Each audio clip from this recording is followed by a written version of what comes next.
Carlos ficou muito zangado. O velho foi embora, e quando chegou ao velório, o caixão já estava fechado.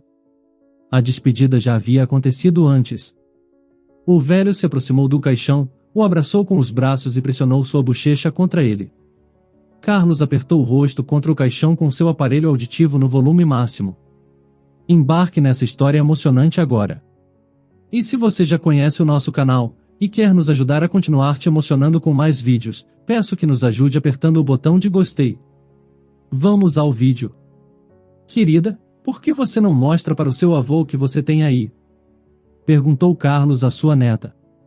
Era o aniversário do idoso, ele completava 75 anos, e tudo teria ido bem, exceto que o avô havia perdido completamente a audição. Carlos estava muito chateado, compreendia que os anos de sua juventude já haviam passado, mas queria ouvir o som do vento e o canto dos pássaros mais uma vez. Tinha muitos sons em sua memória, as canções que ele mesmo cantava em seu dia a dia, a voz de Kátia, a pessoa que amava, como ele adorava ouvi-la cantar. Que conexão eles tinham! Ele tocava violão e ela cantava ao vivo, sem microfone. Que voz tinha a Kátia! Infelizmente, ela não se tornou a esposa de Carlos. Ela seguiu as orientações de seu pai e se casou com outro homem, indo embora para outra cidade. Ressentido, ele acabou se casando com sua amiga, Marla, mas ela era uma pessoa rabugenta. Entretanto, Carlos havia errado com ela, e a mulher não conseguia perdoá-lo por ele nunca ter esquecido Kátia. Não foi uma traição física, mas estava claro que o homem não conseguiu esquecê-la mesmo depois que Marla chegou à sua vida. Durante toda a sua vida, Carlos sentiu que amava Kátia, e esse era outro motivo para ele viver reclamando de Marla. O pior era que Carlos já era avô, mas nunca ouviria a voz de sua neta. Ela estava apenas começando a falar, a doce menina dizia algo inaudível, e o velho não podia ouvi-la. Isso era o que mais doía nele. Apesar da sua perda auditiva, ele ainda podia falar. Carlos trabalhou toda a sua vida em uma fábrica, onde o nível de ruído era excessivo. Naquela época, não havia normas de segurança para proteger os trabalhadores com fones de ouvido. Ninguém se importava com as pessoas que se submetiam àquele tipo de perigo. Muitas vezes diziam a ele: "É barulhento? Que ouvidos tão delicados você tem? Se não gosta, vá embora, procure um trabalho mais tranquilo." Mas Carlos não reclamava, trabalhava em silêncio. Nos fins de semana, voltava para sua terra, para sua cidade natal, onde havia discotecas, uma guitarra e Kátia. A vida era boa, mas os pais de Kátia não queriam que ela se casasse com um simples operário. A convenceram a se casar com um artista popular, um conhecido da família que há muito tempo estava apaixonado por ela. Um dia, Carlos chegou em um fim de semana, mas Kátia não estava lá. Procurou em todos os lugares, e Marla lhe disse que ela tinha ido embora com um namorado rico para outra cidade. Foi então que Carlos sentiu pela primeira vez algo estranho nos ouvidos. Pensou que tinha relação com a tristeza que estava sentindo, talvez sua pressão arterial tivesse subido, e depois passou. Mas depois aconteceu outras vezes e novamente desapareceu. Sua audição era como um bumerangue, ia e voltava. Mas um dia, Carlos acordou de manhã e havia perdido completamente a audição. Visitou vários médicos, os maiores especialistas, mas descobriu que era uma consequência de trabalhar tanto tempo naquela fábrica. Lavínia nasceu quando ele já estava surdo há 1 ano. Marla já havia falecido há muito tempo, e Carlos só estava aposentado há 5 anos. Mesmo com seus problemas, Carlos ficou abalado com a partida de sua companheira. Entretanto, quando superou o luto, uma nova vida de liberdade começou. Ele queria viajar pelo país, talvez conhecer o mundo afora. Punha todo o seu dinheiro em um cofre. Carlos não contava quanto tinha, mas tinha muito dinheiro poupado ao longo da sua vida. Ela poderia ter comprado um carro, talvez até 2, mas Marla insistiu que ele não o fizesse. Ela dizia: "Não há razões para comprarmos um carro. Vamos viver como nos tempos antigos e usar este dinheiro para outra coisa." E então, certa vez ele respondeu: "Então vamos nos divorciar, você vive a sua vida como nos tempos antigos, e eu vivo minha vida nos dias do presente. Toda a minha vida sonhei em fazer várias coisas, inclusive ir para fora do país, mas você nunca quer nada." O cofre era do casal, e ambos guardavam suas economias lá, já que eles nunca usavam a poupança e não confiavam muito em bancos. No entanto, mesmo Carlos sendo responsável por guardar a maior parte do dinheiro, Marla sentia que a maior parte era dela. Certo dia ele disse: "Irei sumir da sua vista e você fará o que quiser, mas antes, me dê metade do dinheiro que temos poupado", pediu o velho. Pensou que era justo, pois havia dedicado toda a sua vida a dar o seu salário à mulher, não deixando nada para ele. Portanto, ele tinha o direito, pelo menos, à metade. No entanto, ao ouvir isso, Marla gritou e se zangou. "O que você tem na cabeça? O meu filho estuda, vai se casar e você, seu velho, quer dinheiro para uma viagem?" Carlos não sabia que o seu próprio filho ia se casar, ninguém lhe tinha dito, e ele sequer conhecia sua nora, nunca lhe apresentaram a noiva, chamada Érica, e isso magoou os sentimentos do idoso. Quando trazia dinheiro, era respeitado, mas quando se aposentou, deixou de ser necessário. Não teria sido surpreendente se não tivesse sido convidado para o casamento. Mesmo assim, o senhor não se conformou com o argumento de sua esposa e disse: "Mas afinal, se ele quer se casar, qual é o problema? Ele é um adulto e pode ganhar o seu próprio dinheiro para o casamento. Você se lembra de quando eu me casei com você? Eu não pedi nada aos meus pais e muito menos aos seus." Marla repreendia Carlos, dizendo que a decisão do seu filho de não lhe apresentar a noiva era uma boa decisão. Ela afirmava que ele estava raciocinando de acordo com as antigas tradições da família de Marla, onde a noiva não era apresentada para os pais antes do casamento. No entanto, isso era apenas uma desculpa que Marla usava, pois ela havia conhecido sua nora desde a segunda semana de namoro. Para rebater o outro argumento de Carlos que dizia que o jovem poderia ganhar seu próprio dinheiro, a mulher havia dito: "Como ele vai ganhar o seu próprio dinheiro se ele está estudando?" Nessa ocasião, Carlos respondeu: "Pois que não se case, que espere até conquistar mais coisas na vida e começar a trabalhar. Assim pensa um adulto responsável." "Sim, sim, com certeza", respondeu Marla com sarcasmo. Infelizmente, parece que não importava o que o homem dizia. E o fato de ele sequer ter sido apresentado à sua nora era muito triste para ele. Embora nunca bebesse álcool, naquela vez foi a um bar e acabou se embriagando devido à tristeza. Nem sequer se lembrava como tinha chegado em casa. Nesse dia, Marla decidiu dar uma lição nele. E então, seguindo o conselho de alguns amigos, que disseram que aquilo era uma cura para a embriaguez, por volta das 6 da manhã, a mulher pôs uma frigideira próxima aos ouvidos do marido e depois bateu nela com uma colher grande. Isso fez um estrondo que mais pareceu um terremoto. Nessa época, ele ainda tinha audição. Carlos pensou que sua cabeça ia explodir, mas, na realidade, isso fez com que sua audição piorasse muito. Claro que nunca contou aos médicos sobre isso, mas depois desse incidente, Carlos deixou de falar com Marla. Marla acabou falecendo muito cedo e sequer teve tempo de ir ao casamento do seu filho. O dinheiro que havia poupado, segundo Carlos, ela o levou para a sepultura. Não literalmente, mas boa parte desse dinheiro foi gasto em seu funeral. Assim, não deu ao seu filho para seu casamento e nem a Carlos para ele fazer a viagem. O filho, por sua vez, acabou por romper com sua noiva. De certa forma, os filhos repetem o destino dos seus pais algumas vezes. Carlos não pôde se casar com Kátia, mas a história de seu filho foi um pouco diferente. A ex-noiva dele, com quem pretendia se casar com o dinheiro do cofre de Marla, não queria se casar com o filho de Carlos. A jovem rompeu com ele logo Camila apareceu na sua casa, uma boa e educada moça que respeitava Carlos. Ela ajudava em casa com tudo e não pediu um casamento luxuoso. Até fez o seu próprio vestido de noiva. Camila era agradável e tranquila, mas Carlos via o seu filho sofrer. Ele não gostava de Camila, o que deixava Carlos nervoso todos os dias. Sentia-se mal pelo seu filho e pela sua nora. Uma semana antes do casamento, Camila se virou para Carlos na cozinha e disse: "Não se preocupe, eu sei tudo. Sei que o seu filho não me quer."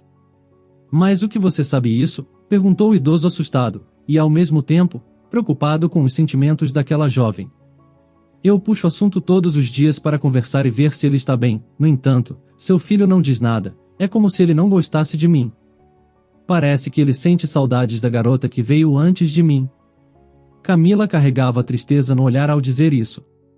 "Mas estou preocupada, moramos juntos há um tempo e não tenho para onde ir. Vou ter um filho dele, o que vou fazer?" Não sei por qual razão ele me pediu em casamento nessas circunstâncias, disse Camila com tristeza. Carlos apenas supunha que o seu filho suspirava pela sua antiga companheira, mas não tinha ideia de que ele estava enganando a sua mulher. Carlos nunca havia enganado Marla. De fato, ele sentia saudades de Kátia, mas assumia a responsabilidade pela sua escolha, que havia sido Marla, e nunca pensou em traí-la. Não importava como vivia com Marla, embora a maioria dos momentos com ela tenham sido ruins, ele passou alguns bons momentos. Às vezes, Carlos até se perguntava se realmente iria se entender melhor com Kátia. Talvez tenha sido bom que eles não tivessem ficado juntos. Uma semana mais tarde, Camila foi à maternidade para dar à luz sua filha, mas nunca voltou de lá. Ela faleceu durante o parto. Quando Carlos soube, chorou como um bebê, como se tivesse enterrado sua própria filha. Ele realmente gostava de sua nora, Camila. Isso aconteceu um tempo depois que Marla faleceu, sua audição já estava extremamente prejudicada. Um tempo depois, quando Camila também faleceu, Carlos ficou completamente surdo. A única alegria que restava ao idoso era sua neta. Seu filho a chamou de Lavínia. Hendrik, o filho de Carlos, não esperou muito tempo para superar o luto e se casou pela segunda vez, quando a bebê tinha 6 meses. Inesperadamente, ele se casou com sua ex-noiva, aquela que não queria se casar com o jovem antes, é claro, com quem mais ele se casaria? Hendrik nunca conseguiu superá-la. Carlos não gostava da escolha do seu filho e não gostava das atitudes de sua companheira. Mesmo assim, ela se tornou a madrasta de Lavínia. O que será que a madrasta sentia pela pequena? Carlos não conseguia entender o comportamento da nova esposa de seu filho. Quando o filho estava em casa, ela brincava com a criança e até a beijava, mas quando ele estava no trabalho, não se aproximava dela. Apenas dava banho e trocava a roupa da menina antes de ele chegar em casa. Depois disso, agia normalmente, como se estivesse tudo bem. Mas Carlos havia visto tudo. A mulher, completamente chateada, por meio de linguagem de sinais escrita, contou ao idoso o que estava acontecendo em relação a Lavínia.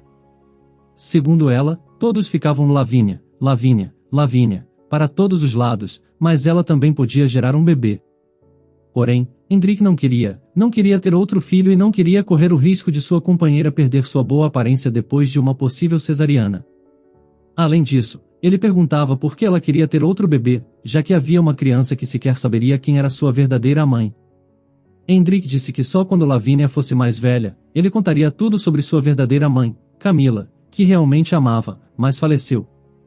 Algum tempo passou, certo dia, Hendrik decidiu mudar de casa, e por meio de linguagem de sinais e por meio de escrita, Carlos se ofereceu para ficar com sua neta por alguns dias, mas seu filho recusou. O que aconteceria se ela chorasse à noite e você estivesse dormindo e não pudesse ouvi-la? Hendrik se justificou. Talvez ele estivesse certo, mas o avô deixou sua neta partir com grande tristeza. O idoso ficou sozinho e constantemente preocupado com Lavínia. Como ela se daria com sua madrasta sendo que a esposa de seu filho se permitia ignorar a menina na ausência do pai? Carlos não podia permitir coisas mais sérias acontecerem com a menina. Sua neta era pequena, ainda não sabia falar direito. A grande casa ficou vazia de repente. Carlos passava o dia indo de um canto ao outro, de um quarto para outro, sem saber o que fazer, e a surdez não o permitia nem assistir à televisão. Estava tão entediado que começou a ter pensamentos sombrios. Estranhamente, não foi de Kátia que ele se lembrou naquele momento, sentia saudades de Marla. Afinal, eles tinham vivido juntos tantos anos, toda a sua vida. Agora, tinham um filho e uma neta. Ele não sentia mais o desejo de ir para o exterior, se achava um idoso totalmente dependente, além disso, não teria mais graça se ele fosse sozinho. Um dia, seu filho, sua nora e sua neta foram visitá-lo. Eles sussurraram algo na porta e deram uma caixa para a menina, fazendo um gesto para que ela desse o presente para o avô. Lavínia, mostre ao vovô que você tem aí, disse Érica, a esposa de Hendrik. O velho estendeu as mãos para sua neta e pegou a caixa. Quando a abriu, não entendia o que era aquilo. Dentro da caixa, havia algumas coisas, incluindo um tubo. Seu filho se aproximou, ajustou algo e colocou o objeto no ouvido do velho. Papai, você ouve o que estou dizendo? Perguntou Hendrik. Baixe o volume da voz, não grite no meu ouvido, respondeu Carlos, fazendo toda a família sorrir logo em seguida ao perceberem que havia dado certo. Era um aparelho auditivo. Ajustaram um pouco mais o volume e depois dos agradecimentos e felicitações, eles começaram a se preparar para o jantar. Carlos descobriu que Lavínia estava falando há muito tempo, exceto frases e palavras muito complicadas, mas ela podia contar tudo de uma forma que dava para entender. O velho se sentiu alegre. Depois do jantar, o filho e sua esposa saíram para tomar um ar, e Lavínia correu em direção ao avô e sussurrou em seu ouvido, bem no aparelho auditivo: "Vovô, eu sei que a mulher do papai não é minha mãe de verdade." "O que você está dizendo?" "Quem te contou isso?" perguntou o avô preocupado. "Ela disse isso, vovô. Ela também disse que ela e o papai vão ter um filho e que vão me levar para um orfanato." "Mas não vai contar que eu te disse, vô, tenho medo", sussurrou a neta. "Claro, querida, não vou contar a ninguém", respondeu o avô, enquanto seu coração entrava em pânico. Seu filho e sua esposa entraram na casa. "O que estão sussurrando?" perguntou Érica. "Papai, temos outra surpresa para você."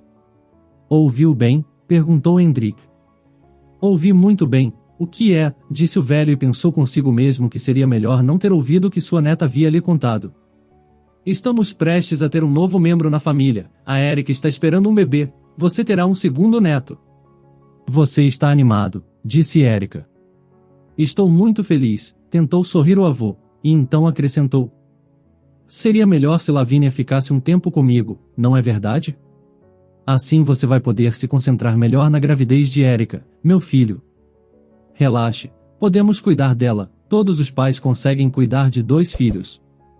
"Por acaso somos piores?" perguntou Érica com um sorriso. No entanto, Carlos não pôde responder, pois antes disso, Érica mudou a expressão e gritou: "Lavínia, o que está acontecendo?" Carlos se virou e viu sua neta deitada no sofá, com os braços ao lado e sem respirar. Todos correram, chamaram uma ambulância e levaram a criança. Ligava para o hospital a cada 15 minutos, embora fosse repreendido, ainda assim ficava sabendo do estado de sua neta. Os médicos disseram que tinham feito tudo o que era possível, mas a criança havia sofrido um ataque anafilático e falecido. O telefone quase caiu da mão do idoso. Ele não podia acreditar. Não podia ser verdade, especialmente depois do que sua neta tinha dito. Uma frenética corrente de pensamentos passou pela mente de Carlos. Essa mulher envenenou sua neta, colocou algo em sua comida, exatamente na mesma festa de aniversário do avô. Essa era a maneira de Érica se livrar de sua enteada desnecessária. Com esses pensamentos, Carlos contou tudo ao seu filho. "Papai, não seja louco." "Do que está falando? Não vê que não tenho cabeça para isso agora? Minha mulher tinha Lavínia como se fosse sua própria filha", gritava seu filho. Carlos ficou muito zangado. O velho foi embora, e quando chegou ao velório, o caixão já estava fechado. A despedida já havia acontecido antes. O velho se aproximou do caixão, o abraçou com os braços e pressionou sua bochecha contra ele. Carlos apertou o rosto contra o caixão com seu aparelho auditivo no volume máximo. Seu filho de repente tocou seu ombro e disse: "Vamos, papai, já é hora." Mas, nesse mesmo segundo, "Ela está viva", gritou o idoso. "Papai, chega", gritou Hendrik. Foi então que Hendrik olhou para trás, para sua esposa e notou que, por alguma razão, ela não estava consolando o velho, ou pelo menos ele não via isso. Estranhamente ela estava correndo pelo cemitério, apesar de estar grávida, estava indo em direção à saída. Carlos insistiu para que abrissem o caixão mais uma vez e ninguém estava entendendo nada.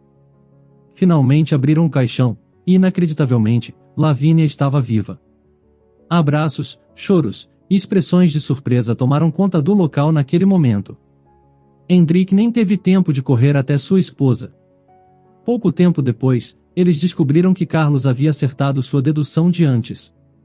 Érica foi capturada quando admitiu que tinha dado um medicamento para a criança que a colocou em coma. Em seguida, também subornou os responsáveis para simular um falecimento da criança. Tudo foi arquitetado com cuidado e antecedência, inclusive, os médicos e enfermeiros que participaram já tinham sido selecionados antes, e eles também foram presos. Só conseguiram salvar a menina antes de enterrá-la por causa de Carlos, que se aproximou do caixão e ouviu seu pedido de socorro bem baixinho. Aquelas pareciam ser suas últimas palavras. Erika também admitiu que, na verdade, não estava grávida, também tinha inventado aquela história, pois era completamente maluca. A vida de Carlos e sua família foi complicada, mas agora, ele, seu filho e sua neta poderiam viver bem juntos. Você acha que Hendrik teve parte da culpa por sua esposa ter feito o que fez com a pequena Lavínia? Ele deveria ter colocado mais limites em Erika antes? Diga nos comentários. Se você gostou dessa história emocionante, peço, por favor, que deixe um gostei neste vídeo. E este outro vídeo que está aparecendo em sua tela agora, também é muito comovente, e certamente também vai te emocionar. Se inscreva no canal para não perder nenhuma novidade, e até o próximo vídeo.